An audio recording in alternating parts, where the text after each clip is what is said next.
नमस्कार बच्चों, मैं सीमा कौशिक अध्यापन चैनल पर एक बार पुनः आप सभी का स्वागत करती हूँ। आज मैं आपके लिए विषय लेकर आई हूँ बच्चे, भाषा और व्याकरण। अब ये भाषा और व्याकरण वास्तव में है क्या? भाषा किसे कहते हैं? ऐसे प्रश्न आपके दिमाग में भी उठते ही रहते होंगे। तो आइए सबसे पहले समझते हैं कि भाषा कहते किसे हैं। समाज में रहने के कारण मनुष्य को आपस में विचार विनिमय करने अर्थात अपने मन के भावों और विचारों को अभिव्यक्त करने के लिए एक माध्यम की आवश्यकता होती है। इस माध्यम को ही भाषा कहा जाता है।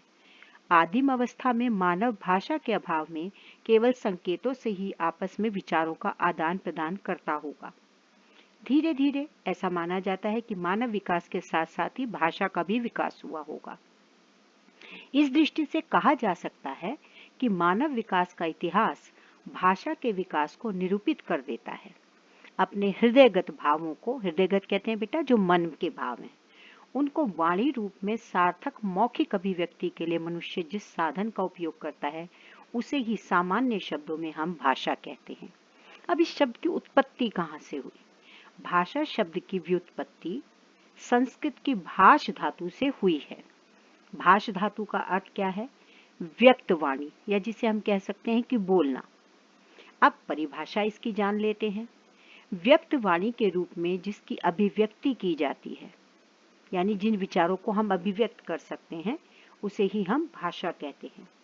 भावों की अभिव्यक्ति का भाषा वह साधन है जिसके द्वारा हम आपस में अपने विचारों का वर्णन करते हैं।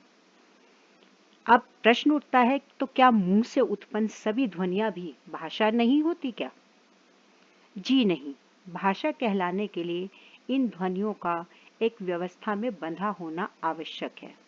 यह व्यवस्था ध्वनियों के उच्चारण, शब्दों के निर्माण, वाक्य की रचना इत्यादि अगर हम कहें तो इन ध्वनियों तो अगर आप देखें बेटा, ये ऐसी ध्वनियां पशु पक्षी भी निकालते हैं, किंतु वे व्यवस्थित नहीं होती, इसलिए वे भाषा नहीं बन पाती हैं। व्यवस्थित ध्वनियां किसी न किसी अर्थ की प्रतीक होती हैं। जैसे अगर मैं उदाहरण दूं, कमल। ध्वनि समूह या शब्द का उच्चारण करने पर हमारे मस्तिष्क में अचानक से कमल के फूल का एक चित्र बन जाता है।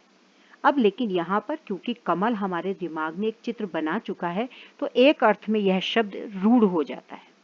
अतः कहा जा सकता है कि भावों और विचारों की अभिव्यक्ति के लिए प्रयुक्त ध्वनियों की व्यवस्था को ही भाषा कहा जाता है। इस प्रकार हमें देखें तो हमें भाषा के निम्नलिखित लक्षणों का पता चलता है। सबसे पहले ध्वनियों की एक व्यवस्था का, फिर प्रतीक चिन्हों का, फिर ध्वनियों को मिलाकर ही शब्द और शब्दों से जो वाक्य बनते हैं उनके विषय में, और सबसे महत्वपूर्ण शब्दों और वाक्यों के द्वारा ही भावों और विचारों की अभिव्यक्ति की जाती है। इस प्रकार भाषा जो है ध्वनि प्रतीकों यानी वर्णों, शब्दों एवं वाक्यों की एक सार्थक व्यवस्था का नाम होता है। अब भाषा हम पढ़ते आए हैं तो इसके अनेक रूपों के विषय में भी हमें पता है, लेकिन सबसे मुखर जो रूप हैं वो इसके दो हैं, एक तो मौखिक, एक लिखित। आप कहेंगे सांकेतिक, हम उसे सांकेतिक, हाँ बिल्कुल, आज के समय में सांकेतिक भाषा का भी अपना एक अलग ही महत्व है, लेकिन यहाँ पर हम बात कर रहे हैं मौखिक और लिखित रूप की। तो मौखिक भाषा साधारणतः बोलचाल की भाषा को ही हम मौखिक भाषा कहते हैं। जैसे नेताजी के भाषण सुनकर जनता उत्साह से भर उठी।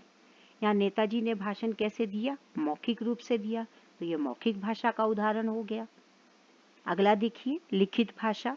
जब जो हम उच्चारित करते हैं ध्वनि संकेत, उनको एक निश्चित चिन्हों या ध्वनि संकेतों द्वारा लिखकर जब अंकित करते हैं तो उसे हम लिखित भाषा कहते हैं। जैसे परीक्षार्थी उत्तर पुस्तिका पर प्रश्न हल कर रहे हैं, इसके लिए वे भाषा के निश्चित चिन्हों का प्रयोग कर रहे हैं। अतः जहां पर भी आपने कुछ लिखा तो वह भाषा का लिखित रूप हो गया। अब मौखिक और लिखित भाषा में अंतर क्या है? देखिए, मौखिक रूप से बोलने पर वाक्य छोटे छोटे होते हैं, जबकि लिखित रूप में बड़े होते हैं। जैसे उदाहरण मैं दे रही हूँ, कादम्बरी ग्रंथ में एक एक पृष्ठ के वाक्य हैं। मौखिक भाषा स्वाभाविक होती है, जबकि लिखित भाषा कृत्रिम, कृत्रिम कहते हैं बेटा बनावटी, बनावटी होती है। वो आप कल्पना का उपयोग करके भी लिख सकते हैं, बनाकर भी लिख सकते हैं। मौखिक भाषा पर स्थानीय बोलियों का प्रभाव रहता है, जबकि लिखित रूप में नहीं होता, क्योंकि लेखक सतर्क होकर लिखता है। मौखिक भाषा परिवर्तनशील होती है, जबकि लिखित भाषा स्थिर होती है। मौखिक भाषा में सदैव ताजगी रहती है, जबकि लिखित भाषा रूढ़ और प्राचीनता से युक्त होती है। अब बात करते हैं हम भाषा के साथ जुड़े व्याकरण की। वास्तव में व्याकरण है क्या? व्याकरण जिसके द्वारा भाषा के शुद्ध रूप का ज्ञान हो, वही व्याकरण है। अब व्याकरण को हम अलग-अलग भागों में बांटें तो व्याकरण के हम 3 विभाग मान सकते हैं। पहला वर्ण विचार, दूसरा शब्द या पद विचार और तीसरा मुख्य रूप होता है इसका वाक्य विचार।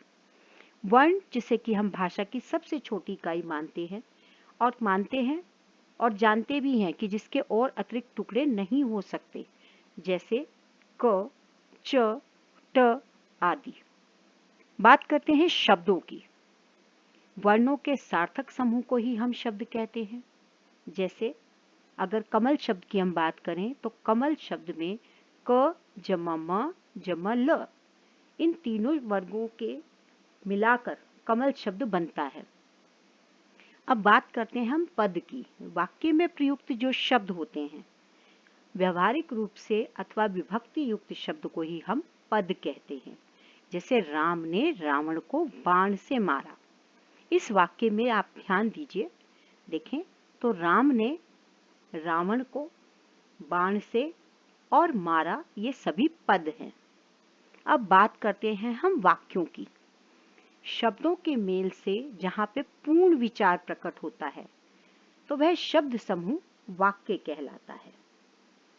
अब भाषा के विविध रूपों के विषय में भी जानकारी प्राप्त कर लेते हैं। भाषा के विविध रूपों में सबसे पहले आती है मूल भाषा।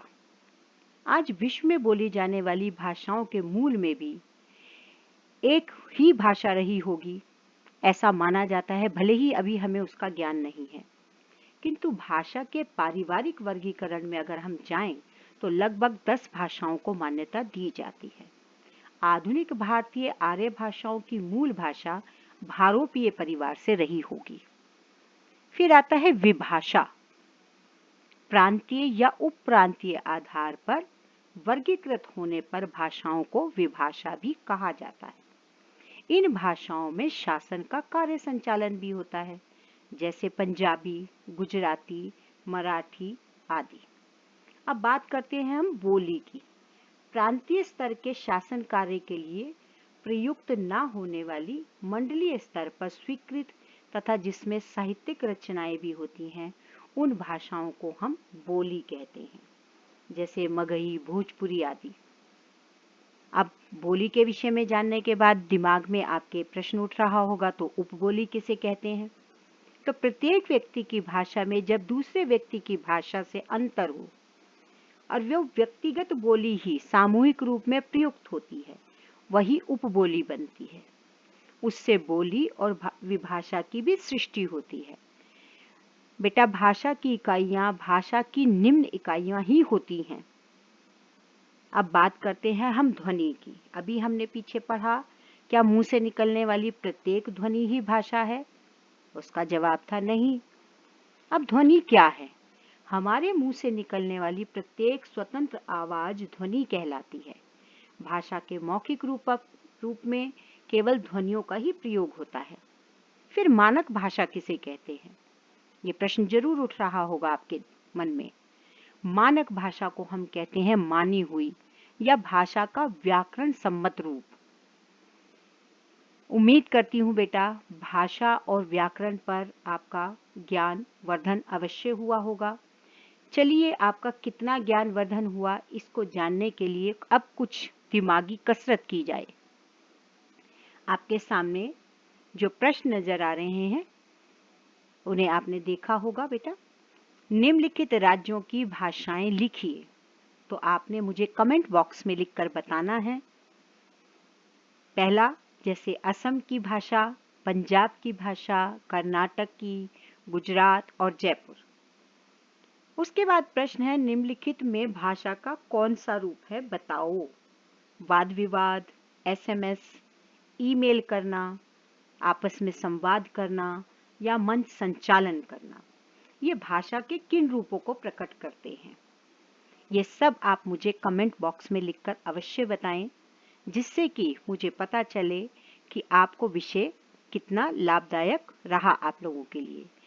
बेटा, आप लोगों के लिए प्लेलिस्ट में मैंने सारे विषय डाले हुए हैं। आप अपनी आवश्यकता अनुसार व्याकरण के और साहित्य के उन विषयों का चुनाव वहां से अपने लिए वह सामग्री वहां से देख सकते हैं। अभी तक अगर आपने बेटा चैनल को सब्सक्राइब नहीं किया है तो प्लीज़ इसे सब्सक्राइब कीजिए, वीडियो को लाइक और शेयर कीजिए। धन्यवाद।